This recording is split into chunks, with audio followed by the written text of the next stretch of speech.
Hey there, Get Up and Go Challenge Day 16. Sharon Horne-Ellstrom here.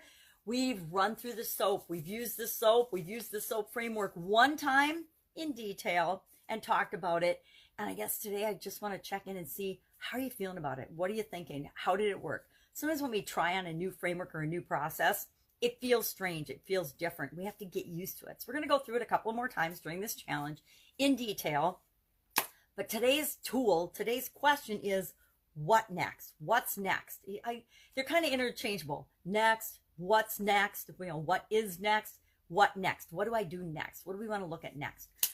And so our action item today, our thing that we're going to share today is, what area of the 7 key areas and aspects of our life, the physical, mental, emotional, spiritual, financial, relationships, or contribution, what area do you want to go through an example of the SOAP framework again?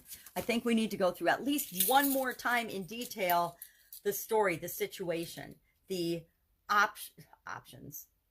Yeah, options. Phew, brains frying. Options. What are the alternatives? What are the possibilities? What are the things that you could do? And then the A, actions. What actions are we going to take, or what action can we take? How do we decide among the different actions? And then P, progress. Are we making progress? Yesterday we answered the question, are we making progress? Did the thing that we did to address, did the thing that I did to address my physical well-being move me toward what I want or away from what I want? Well, what I did move me toward what I want. It's moving me toward what I want. Now, did I get to do it one time and then not ever do it again? Wouldn't that be awesome? That's not the way life works, right? If we want something to give us lasting results, we usually have to put in a little more effort than trying something one time. So my thing worked. I went on a nice long walk, and I've done a nice long walk every day this week, and it's moving me in the direction I want to go. But am I there yet? No. So what next? Do I continue focusing on that area and aspect of my life, or do I want to try out something new? Totally up to you. Vote in the comments in the action item post on the page, not on the page, on the group. I'm not putting it on the page because I want people to go to the group where we can share more intimate and more personal examples of what we're feeling and what's going on than we can in the public group. I don't know about you, but everything that you put in a public group on Facebook or any other platform can go anywhere in the universe and in the world. And I don't really want to open myself up to that kind of scrutiny. A little bit of scrutiny with people I trust, the whole wide world, not necessarily. So, SOAP framework. What's next? What do we want to do next? Do we want to do physical again? Do we want to do mental, emotional, financial, relationships, or contribution? It's up to you. I don't know what I want to do next. I'm going to vote too, and then we'll see how it comes out. Am I done with what I'm going to do for my physical well-being? Absolutely, positively not. So we can use the question not only to ask ourselves, what's next? What do we want to work on next for this challenge? But what's next? What do I need to do next to continue the progress? Or if I didn't get a result, if nothing happened, if I don't know, it's too soon. Say I had decided that I was going to start taking a new supplement, which I incidentally did as well. I got a new supplement for my eyes because my eyes have been acting up the last few days, this week for sure. And so when I was at Walgreens with my sister, picked up a supplement. Now I've tried it for 2 days, but I have no idea if it's helping or not, right? I have no idea yet. There's no way to know. Some things take time. Some good things take time. So I probably won't have any idea if that's helped me or not for like 30 days. Some things take months before they happen. Right in the middle of our video. So we don't necessarily know. So we keep going. So maybe I say, all right, well, exercising seems to be working and making me feel better. I'm going to keep doing it every day. And I decide for the next 30 days, I'm going to go on a walk every day and see, or I'm going to do something. I'm going to take that supplement, going to go on a walk. I'm going to continue to do something. I'm going to make it a habit or a ritual and continue doing it until I know whether it's working or not. And if it's working, guess what? I'm going to keep doing it. If it isn't working, or if I don't know, I'm either going to try something else, or I'm going to for sure stop doing that thing because it's not working, or I'm going to tweak it and change it to get it to work for me. Maybe I'm walking a mile a day and I realize that it's not really doing anything for me. So maybe I try walking 1.5 miles or 2 miles or 3 miles a day.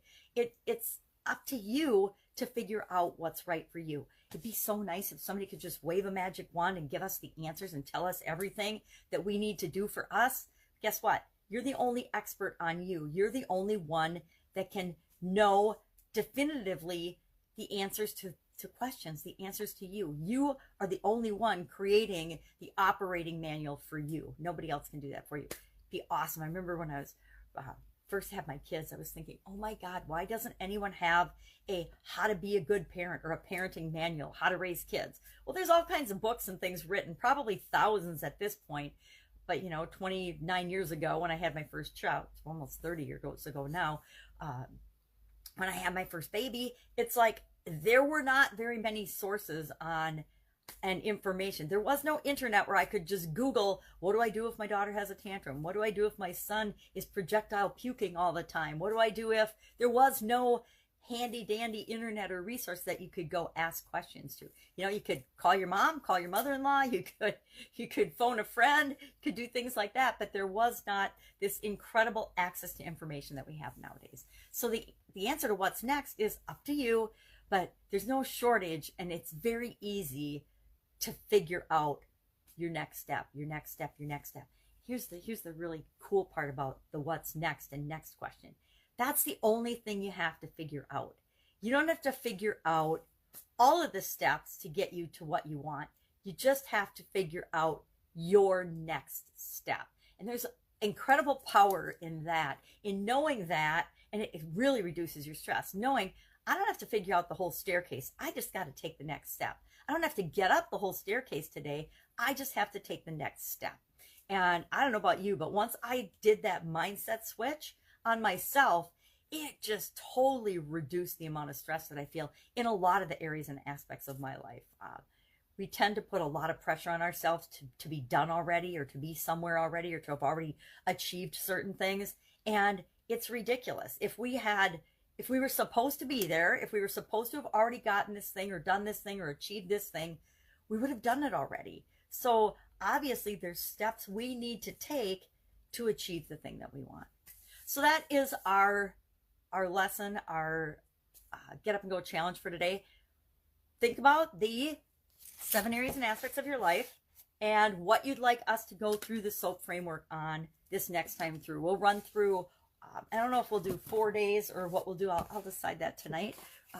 Or if we're going to go through all of them one at a time. And if that's the case, let's just go, what do you want to do next? And then we'll decide after that the order that you want to go in. To me, it doesn't matter what order you go in. It absolutely doesn't matter what order you address the different areas and aspects of your life. And it's totally up to you. Sometimes I need to address my physical well-being first. Other times I need to address my financial well-being first. And then there's other times I'm having a relationship challenge and I better pay attention to that first. And that's my highest priority.